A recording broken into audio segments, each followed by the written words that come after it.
नमस्कार। आप सबका एक बार फिर बहुत बहुत स्वागत। आज का जो विषय है वो है ग्रह भाव संधि में कैसे फल करता है। सबसे पहले हमें ये समझाना चाहिए कि भाव संधि है क्या। फल दीपिका में पृष्ठ नंबर 296 और स्थान में पे श्लोक दिए गए हैं। श्लोक नंबर 13 मैंने लिख रखा है, श्लोक नंबर 14।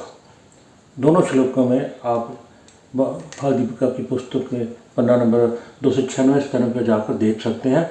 एक श्लोक मैंने लिख दिया है, दूसरा आप वहाँ जाकर देख सकते हैं। सबसे पहले क्योंकि स्पेस की व्यवस्था के कारण ये समझना होगा कि भाव संधि क्या है, इसलिए मैंने दूसरा श्लोक यहाँ पर नहीं लिखा, तो कृपया आप वहाँ जाकर देख सकते हैं। कोई भी ग्रह हो, सूर्य से लेकर शनि तक,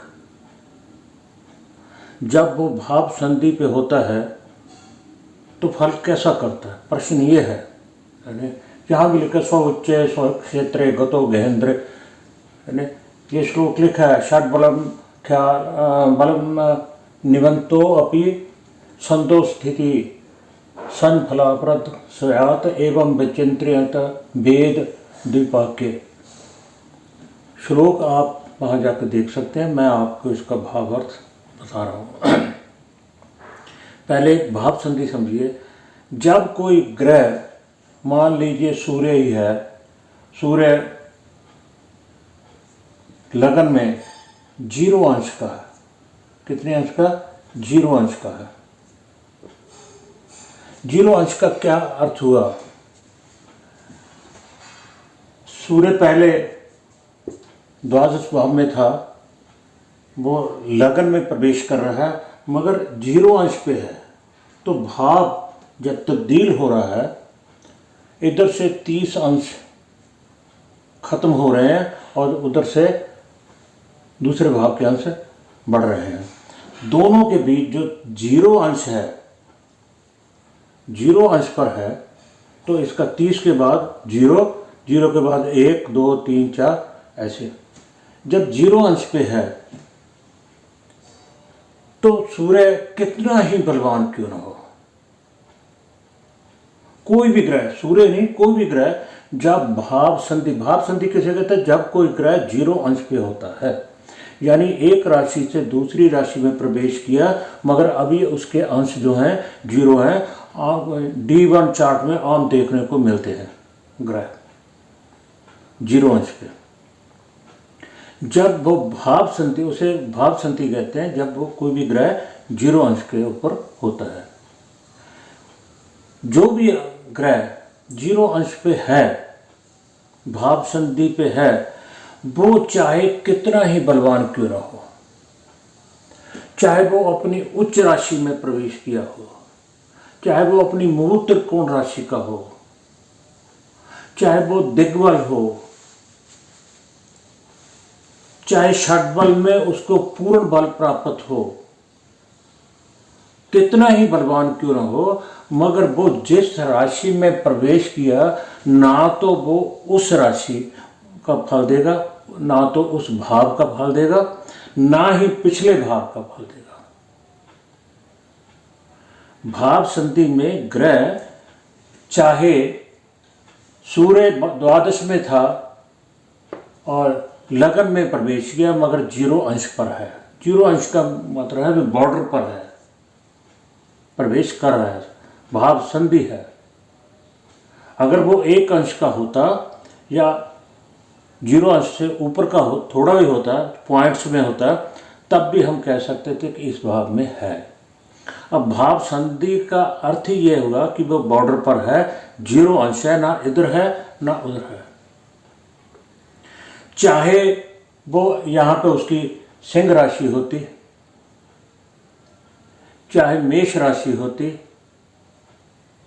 चाहे उसको बल प्राप्त किया तो दिशा का बल प्राप्त होता, है ना, कुछ भी होता, चाहे मित्र राशि भी होता, षड बल में वो पूर्ण बल संपन्न होता, तब भी वो ना तो इस भाव का फल कर सकता, ना इस भाव का कर सकता।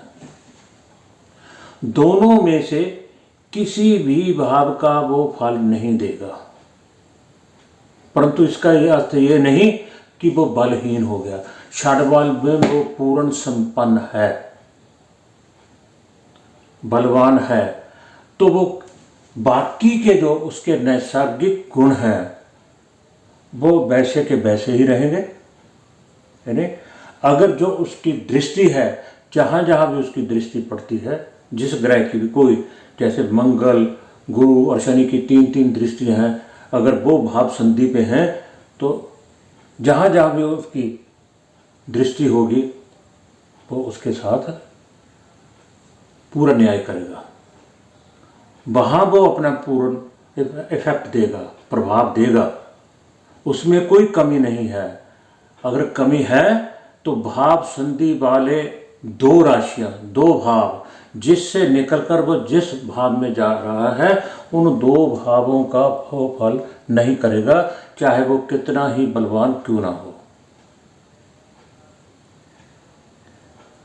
सो इस बात का हमें ध्यान रखना होगा। और दूसरी बात, जो दूसरा श्लोक है उसमें बताया गया है कि जितना ग्रह मध्य में होगा, भाव मध्य में होगा, उतना ही उस भाव से संबंधित फल ज्यादा देगा। मान लीजिए सूर्य यहाँ पे 13 डिग्री का है, इसमें 13 डिग्री का है, तो एक तो यहाँ का कारक है, दूसरा ये मध्य, क्योंकि 30 अंश है, मध्य बिंदु का अंश होगा 15 अंश।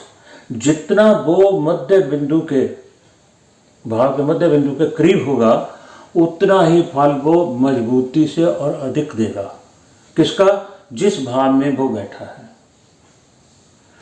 और दूसरी बात कहिए, जितना वो भाव संधि के करीब होगा, मान लीजिए यहाँ 3 डिग्री का है, तो ये भाव संधि के करीब है, कमजोर है ना, तो उसका फल इस भाव के से संबंधित कम होगा। जो श्लोक नंबर 14 है उसमें यही लिखा गया है। 13 और 14 2 श्लोक हैं जिसमें भाव संधि के बारे में बताया गया। अगर भाव संधि पे है तो जिस भाव से निकलकर दूसरे भाव में प्रवेश कर रहा है, अगर भाव संधि पे कोई भी ग्रह है तो वो निष्फल है, कोई फल नहीं देगा उन दोनों भावों के। मगर बाकी जो नैसर्गिक गुण हैं, कार्य करते हैं, वो पूर्ण रूप से करेगा, उनकी दृष्टियां पूर्ण रूप से काम करेंगी। और दूसरे श्लोक में यही कहा गया है कि जो भी ग्रह है, जितना वो भाव के मध्य करीब होगा उतना वो मजबूती से फल देगा, जितना भाव संधि के करीब होगा उतना ही वो फल कम करेगा। ऐसा उसमें श्लोक में बताया गया है। तो ये थी भाव संधि के संबंध में, क्योंकि अक्सर देखा गया है कि ग्रह अगर लगन में बैठा है और 0 अंश का है, 0 अंश का है, तो हाँ ये तो देख लेते हैं भी सूर्य यहाँ का कारक है और लगन का कारक है, लगन में ही बैठा है, मगर अंश कितने? 0। तो वो इस भाव में कोई फल नहीं देगा जो उसके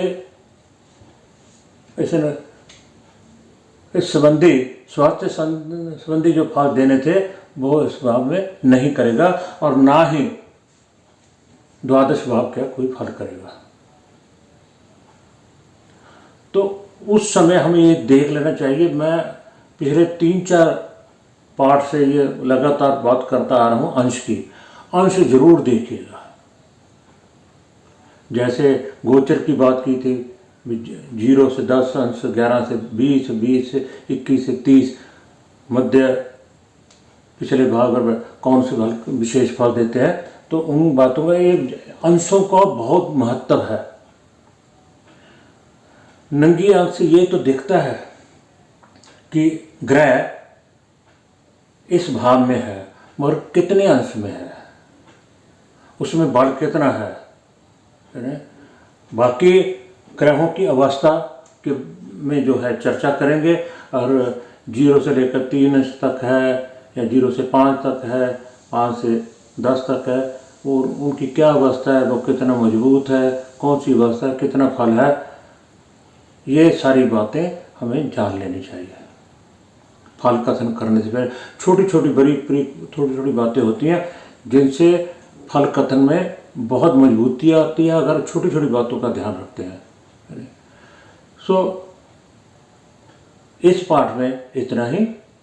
अगले पाठ में किसी और नए विषय को लेकर हम चर्चा करेंगे। आप सबका बहुत बहुत धन्यवाद। कृपया